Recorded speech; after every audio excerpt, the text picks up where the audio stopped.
Hey everyone, it's Anastaci Pacella from the Core July, and I'm here tonight talking with Delia, who is one of the artists in residence this summer during our Residency Enjoy program. And Delia is an artist in Salem, Mass. She is homeschooling and working full time with how old is your daughter? She's 3.5. She's 3.5.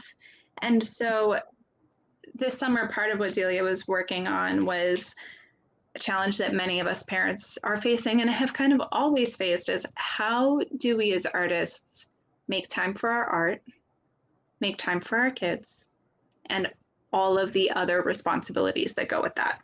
So, Delia, what drew you to the Residency Enjoy in the first place? What made you want to apply? So it was brought to my attention that you were running this residency and that, oh my gosh, it looked so cool and it was so relevant to what I was interested in. I wanted to embrace joy. I wanted to, just experience joy and happiness when we were, we still kind of are in a situation where, I hadn't left the house much, being on lockdown, and not being able to find what I need for a day-to-day basis.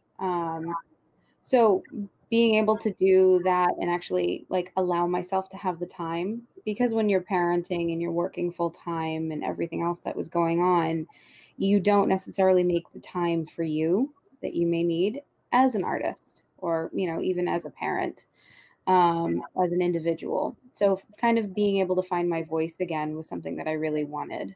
And it was great that I could find a place to do that. That's awesome. My 4-year-old just started to come in here as we're talking about that, but he saw that I was recording and changed his mind. Oh, oh my goodness. So anyways, here he is. What's up, bud? Can I press play? If you've watched enough shows that Netflix is asking you to press play, we should probably be done. Hard. So yeah, here I am letting the TV babysit my kids. How have you been managing with your little one? Very similarly. A big thing that I've been trying to do is have not only a morning routine, but have time where she is independent, but she's creating her own art. Or, she may want to read a book, but she's still learning her letters and that kind of thing. So she'll have me read it. So we'll go through the book and I'll say, next time you show me. You show me how how you interpret the story. And that's actually been working pretty well. She's learning to memorize the stories pretty quick, so she can tell me what's on what pages. But creating art with her, even if it's while I'm, frantically working on my computer, she can sit next to me and she can have her own space to draw or paint or do whatever she needs. So that's beautiful. Hey, Dami, I'm recording right now. So if you're going to sit with me, I just can't answer your questions, okay? Are you going to come sit with us? Hey, bud. This is Dominic. Hey, I haven't seen you in so long. This is my friend Delia. She was one of the artists who did the residency this summer.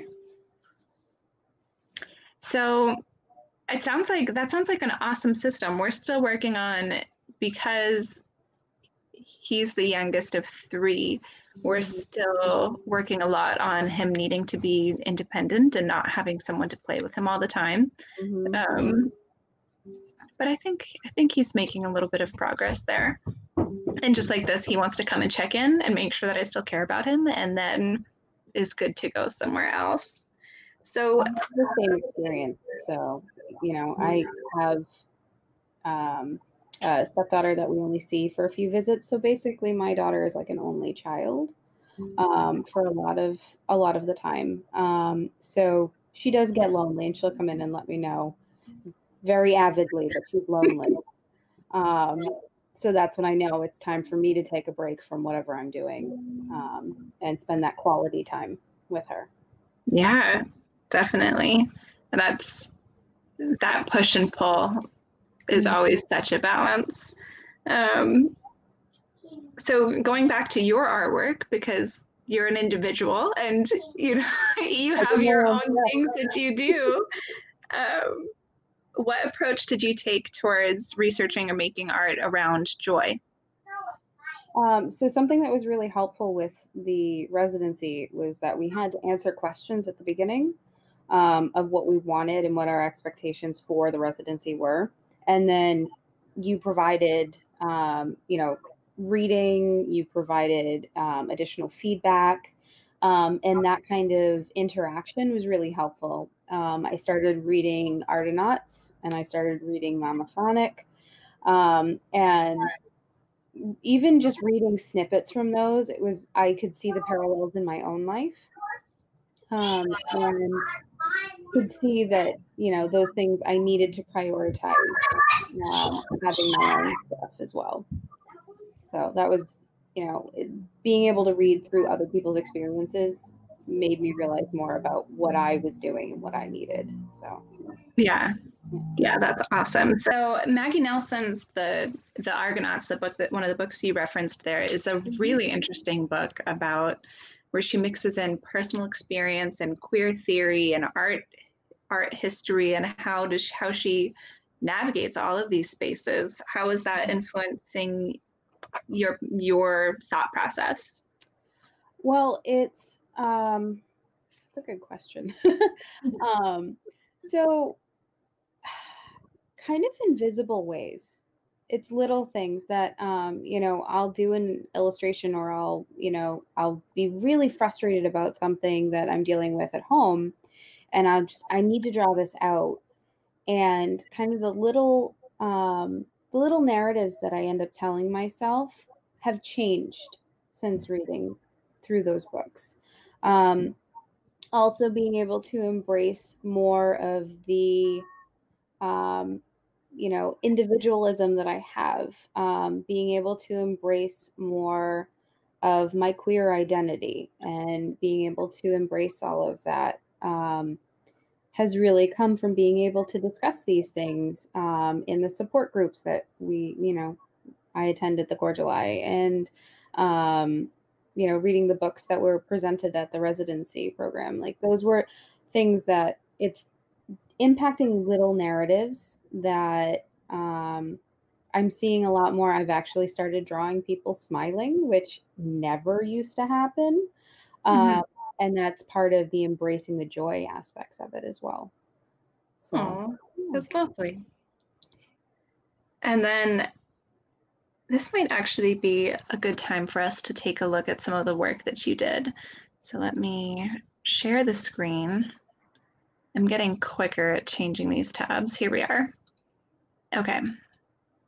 So you talked a little bit about embracing small moments of joy and this, living and working alongside a very young child. Can you tell us about this piece? Sure. So I had a really long day, with my current job, and I was really stressed out, and I was just about to take a small break and kind of just go through the motions. And as I was walking up our staircase, I came across this, and it was literally a little illustration and a crayon that was left on the stairs. Um, and I kind of looked at it for a minute, and I wasn't sure where it had come from or why it was there. And my daughter kind of looked at it and went, "See, it's art." And I was like, "This is perfect." So I made a little tent card to, go with it, and her, the date and the name and all that. And took a picture, and I was like, "This is, an installation. This is our art." And it brought so much joy, and it really just brought my day up a whole nother level. So being able to actually document that, I still smile when I see it. So Yeah, it's so wonderful in so many ways of just, the fact that you took this act of, whatever your daughter was going through in her head, just whether it was pure thoughtlessness and the messiness of small children, or if she left it there on purpose. And it sounds like she did because she declared it was art. And then you said, yeah, baby, that is art, right? And so, Oh, but even just the way it's photographed, it feels very big, even though I know it's very tiny, oh, right? oh yeah. And The crayons are for scale. It's so small. It's only like 4 inches tall. yeah, but you've made this tiny little moment into this big special moment. And then the specificity of the carpeted stairs, that it's so it's so material and it's from, a very like specific time. Um, and like allows me to imagine like a much bigger context for what this was made in. I love that. All right. Oh, too many. We'll start here then. Okay. This is a sweet little drawing. So a lot of your artistic practice is in design and illustration, but this was a little bit of a somewhat different type of illustration than what you often do. Right. I tend to lean more towards ink and watercolor, and I'll do a quick sketch beforehand. This was something that as part of the residency, I was also looking for other programs and that kind of thing that could also help enhance my artistic practice, um, so that I would have the time and the structure for my artistic practice.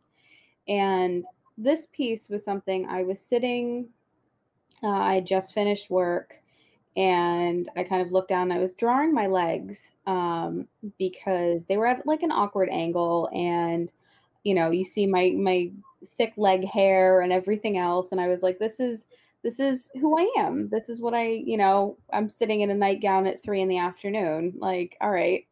Um, and my daughter was napping next to me, and I was, almost done with my little illustration of my legs, nothing major. And she rolled over and she stuck her arm over my foot. And I just kind of looked and I was like, you know what? I need to incorporate her because she is a part of this moment. This is like I'm enjoying the peace and quiet. Um, and also using a new sketching technique called searching, where you kind of use small marks and build them up over time.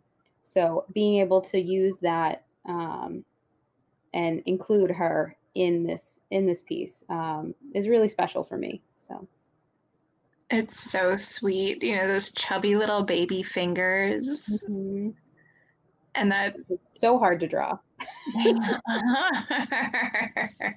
And I know that moment of like, so Dominic will often come in the mornings if I haven't gotten up out of bed yet.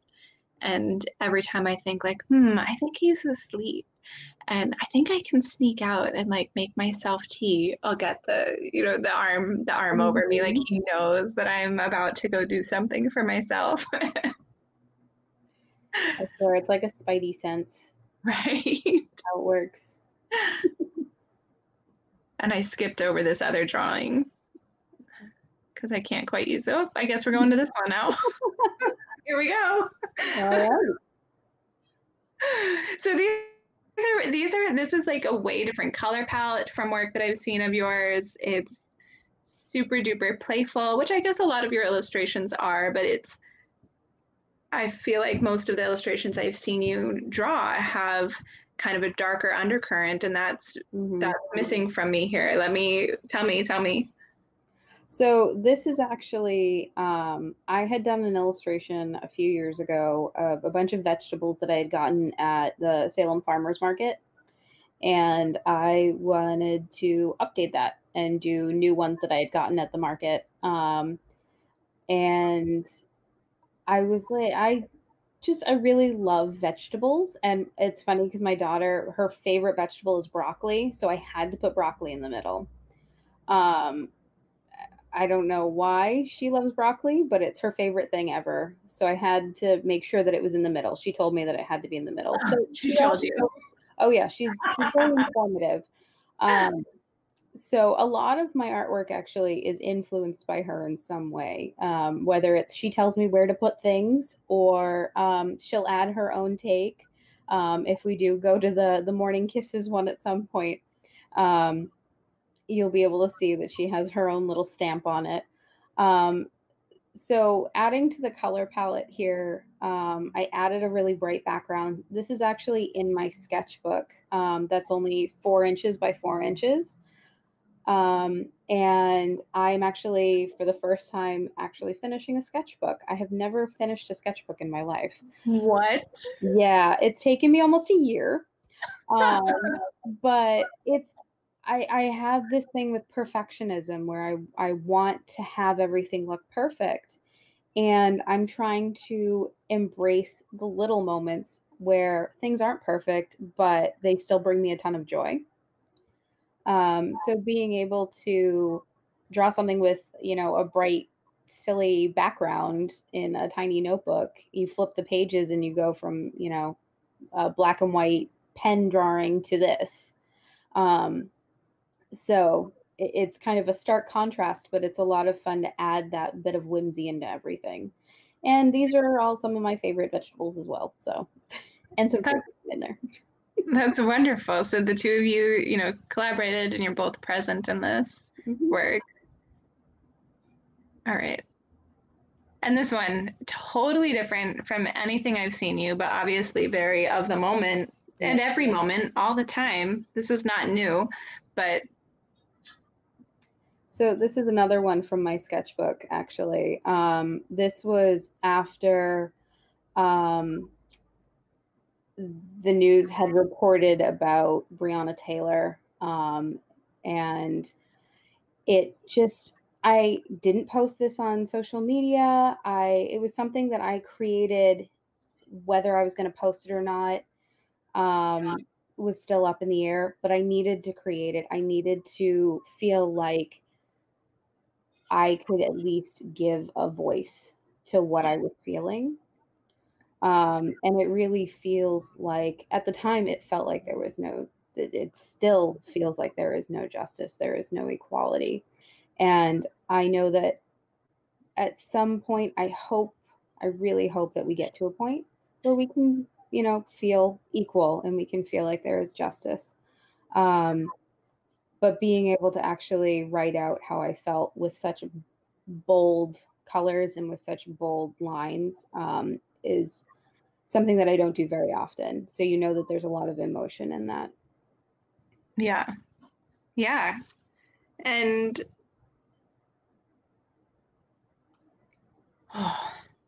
yeah, there's part of me that wanted to loop right back into the residency, but I kind of just need to give a minute for this one. And I think this summer was a really hard summer when we first started the residency in Joy. There was the pandemic was when I was like, okay, let's pull this residency together. And then as I was going through the applications and sending out acceptance letters was when George Floyd was murdered. So, and there was that huge resurgence of Black Lives Matters. So we had all this really important current events happening, and while we're trying to think about how can we incorporate joy during times like this, and it feels frivolous sometimes, doesn't it? Of like, why am I thinking about how beautiful fruits and vegetables are when all of these other things are happening in the world? Yeah.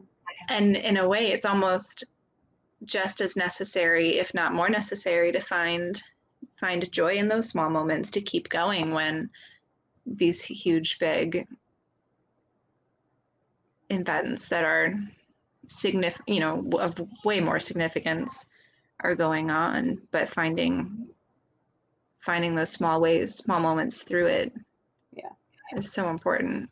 it's hard to find my place in where things are, because I am a white person, and being able to, I want to give space to creators that this kind of thing affects. I want to be able to make sure that they have a voice and being able to share their content on my platforms. I don't want to clutter that space with my voice necessarily. Right. So it's kind of trying to find that balance of like, I have a really strong opinion and I want people to know that, but also wanting to step back because this is not my moment. This Right. is not for me.